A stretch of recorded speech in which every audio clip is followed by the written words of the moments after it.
পটুয়াখালী শহরের jubilee school সড়কে মনসা মন্দির সংলগ্ন এলাকায় ভয়াবহ অগ্নিকাণ্ডে 5টি বসতঘর ও 2টি ব্যবসা প্রতিষ্ঠান সম্পূর্ণ ভস্মীভূত হয়েছে। বৃহস্পতিবার 6 মার্চ ভোর 4:45টার দিকে এই অগ্নিকাণ্ডের সূত্রপাত হয়।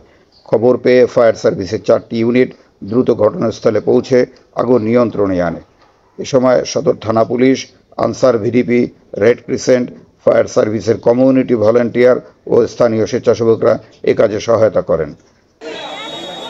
কত টাকা ল্যাপটপ গেছে, সার্টিফিকেট গেছে, সোনার জিনিস গেছে, পাসপোর্ট গেছে, টাকা আছে।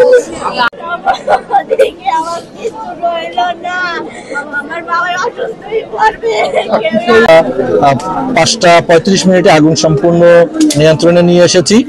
এখানে প্রাথমিকভাবে বলা যাবে না আসলে কিসের কারণে আগুন লেগেছে, তবে বিদ্যুতের লাইন একেবারে ঘরের সাথে লাগোয়া। আমরা অনুমান করতেছি যে বিদ্যুৎ থেকে হয়তো এখানে আগুন লাগার সম্ভাবনা আছে। আর ক্ষয়ক্ষতি যদি আমরা বলতে চাই তাহলে এটা আমাদের তদন্ত করতে হবে, যেহেতু এখানে কয়েকটা জুয়েলারির দোকান ছিল, বসতঘর ছিল, বিভিন্ন ধরনের অকুপেন্সি ছিল।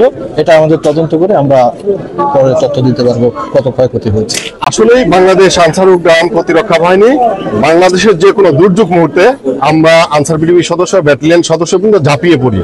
বর্তমান মহাপরিচালক মহোদয়ের নির্দেশক্রমে আমরা আমাদের যে মানবতা দুর্যোগকালীন সময়ে ঝাঁপিয়ে পড়ার নির্দেশনা মোতাবেক আমরা যখন আগুনের লেলিহান শিখা দেখতে পাই, সঙ্গে সঙ্গেই আমার 3 প্লাটুন আনসার ব্যাটালিয়ন সদস্যবৃন্দ আমার নেতৃত্বে এসে সেখানে ফায়ার সার্ভিস সহ ফায়ার সার্ভিসের স্বেচ্ছাসেবক বৃন্দ এবং স্থানীয় জনগণের সহযোগিতায় সর্বোচ্চ সহযোগিতা করে আগুন নিয়ন্ত্রণে আনতে আমরা সক্ষম হয়েছি।